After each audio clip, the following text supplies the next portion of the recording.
சுக்குக்கு மிஞ்சிய மருத்துவம் இல்லை, சுப்பிரமணியருக்கு மிஞ்சிய கடவுள் இல்லை என்று சொல்லப்படுவது போலவே வேல் இல்லாமல் முருகப்பெருமானை நாம் எங்கேயும் பார்க்க முடியாது.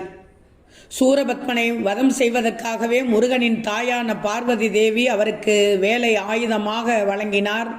வேலுண்டு வினையில்லை என்று முருகப்பெருமானின் வேலை வணங்கினாலே எல்லா துன்பங்களும் தீரும். ஆனால் கேரளாவில் உள்ள இந்த ஒரு கோவிலில் முருகப்பெருமான் வேலை தலைகீழாக பிரித்தபடி அருள்பாலிக்கிறார். இதற்கு என்ன காரியம் தெரியுமா?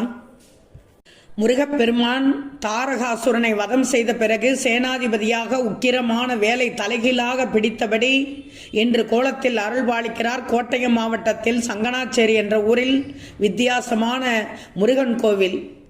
இந்த முருகப்பெருமான் ஏன் இந்த வடிவத்தில் இருந்து வணங்குகிறார்கள் தெரியுமா? பெருநா என்ற ஒரு கிராமத்தில் பல ஆண்டுகளுக்கு முன்பு